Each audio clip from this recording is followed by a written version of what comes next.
de un sistema robusto que permita digamos, generar un ecosistema sostenible, un ecosistema, digamos, fortalecido, ¿no? Como cualquier sistema, ¿no? Que de alguna manera supongo que si habéis trabajado en redes distribuidas, sabéis precisamente el punto fuerte de las redes distribuidas es precisamente ese, la posibilidad de establecer conexión de forma, no, digamos, no centralizada, ¿no? Y por tanto, la diversidad de diferentes tamaños y diferentes elementos y agentes dota de fuerza todo este tipo de contexto. Y después, evidentemente, la complejidad, ¿no? Digamos, ese es el contexto marco en el cual nos movemos hoy en día, ¿no?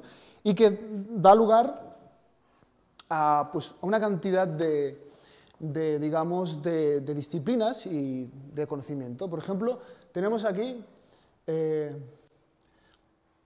esta especie de línea divisoria, que es más que todo mental. Se puede llamar matemáticas, lo podemos poner aquí en medio, digamos que es la gran línea divisoria entre unas y las otras muchas veces, ¿no?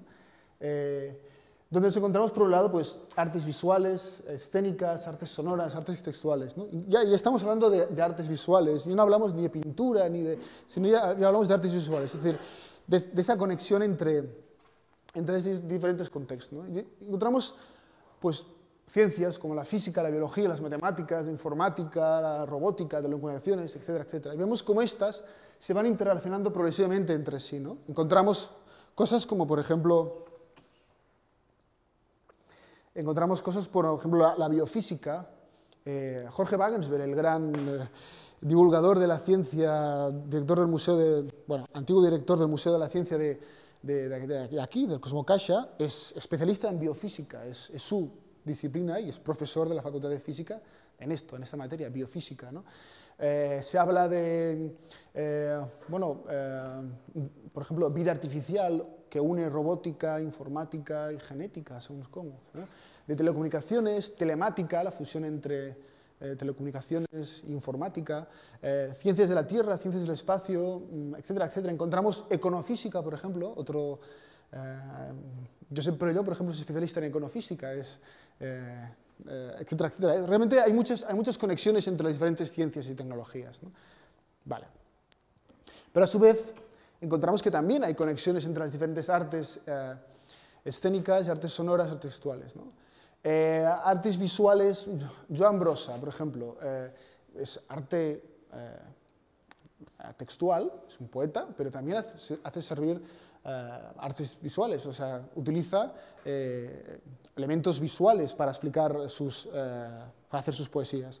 Con lo cual nos encontramos en que hay un terreno en el cual, pues, estos diferentes contextos, digamos, se van fusionando, y las prácticas mismas, a través de las prácticas, demuestran que esta separación pues no tiene lugar, digamos. Es una separación que en un inicio es operativa, pero que a medida que te vas viendo las prácticas, pues te das cuenta de que no acaba de cuadrar, ¿no? Digamos. Vale. Pero es que a su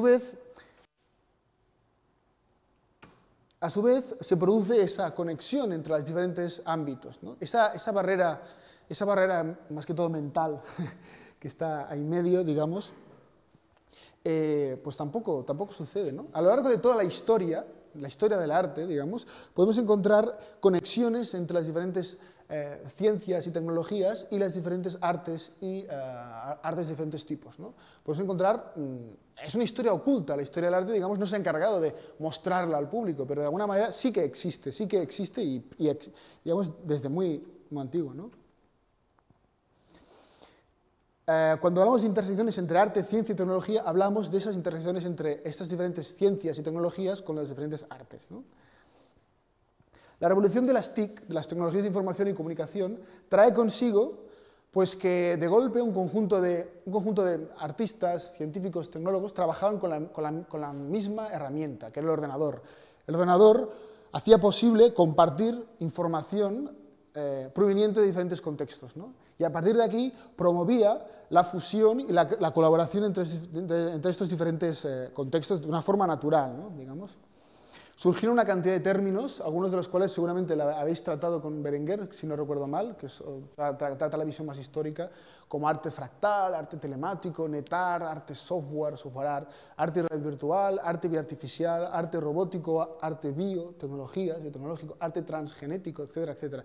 Son términos que a lo largo de la historia del arte pues, han ido sucediendo. Y voy a quitar esto. Y son términos que han tenido su apogeo. Algunos de ellos han durado nada. Por ejemplo, el copy art, no sé si lo conocéis, copy art tiene que ver está hecho con máquinas de electroreprografía, las fotocopiadoras, digamos. Incluso hay un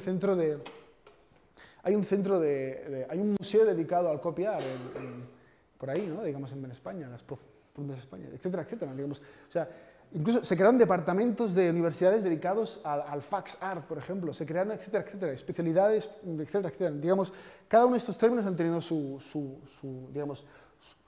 momento álgido y su apogeo y, digamos, su desaparición total del contexto, etcétera. El fax art, por ejemplo, generó muchos problemas de cómo conservar el fax art, cómo darle cabida, cómo darle un contexto, digamos, de recepción del fax art, etcétera, etcétera. Digamos, generó todo ese tipo de cosas, ¿no? Y otros términos son totalmente vigentes, continúan funcionando hoy en día, ¿no? Pero cada uno de estos términos tiene su contexto de aparición, ¿no? Muchas veces pues, hubo un comisario, por ejemplo, que dijo, vamos a crear esto del software art, ¿no? No, perdona, no vamos a crear, digamos. Reunió un conjunto de prácticas y, digamos, le dio una categoría a ese conjunto de prácticas, hizo una exposición y a partir de ese momento, pues surgió eso como una etiqueta, digamos, que se aplicaba al conjunto de prácticas, ¿no? Por ejemplo, es el caso bueno, ¿conocéis el término del origen netar? ¿Conocéis la historia del término? ¿O no lo conocéis? No lo conocéis. Bueno, netar fue un email que envió, se enviaron dos artistas entre sí donde aparecía este término. Bueno, le enviaron un texto, ese texto por el camino, digamos, a través de un sistema, bueno, se convirtió mal de un sistema a otro, digamos, y a partir de ahí surgió este término entre medio, ¿no? Entonces, bueno, oye, pues esto que hacemos nosotros le podíamos llamar precisamente este término que apareció de ese texto, digamos, digamos que había sido transformado, ¿no? Pero, por ejemplo, el software art nació de un panel que se hizo en Transmedial en el año 2001, donde se planteó la posibilidad de esta relación entre software y arte, ¿no? Bueno, etcétera, etcétera, ¿no? El bioarte, pues ha sido, digamos, la etiqueta bioarte ha sido promocionada por un conjunto de artistas brasileños, bueno, Eduardo K, que es uno de los artistas brasileños de los que más ha promocionado este término, pero han habido otros que también han promocionado este término, ¿no? Vale. Y pues arte genético, arte transgenético, etcétera, etcétera, ¿no? Entonces, cada uno de estos términos, digamos, tienen su historia. Pero al fin y al cabo, de lo que hablamos, en muchos casos, es de estos dos grandes términos, ¿no? Arte digital, donde las tecnologías digitales son las que intervienen de forma clara, y arte de los nuevos medios, ¿no? O de los medios, ¿no? Pero, digamos, al fin y al cabo, lo que se nos plantea es la cuestión sobre el arte, ¿no?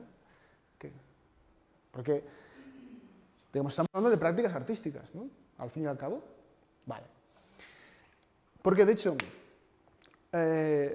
lo que hay aquí, digamos, es una gran diversidad de términos y categorías, ¿no?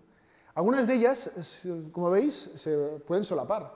Si conocéis un poquito el origen de las diferentes tecnologías, veis que, por ejemplo, el arte digital durante mucho tiempo se le llamaba arte electrónico. Bueno, si conocéis las tecnologías electrónicas, pues toda tecnología digital es tecnología electrónica, ¿no?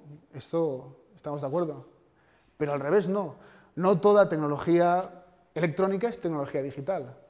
Con lo cual, pues todo arte digital es arte electrónico, pero no todo arte electrónico es arte digital.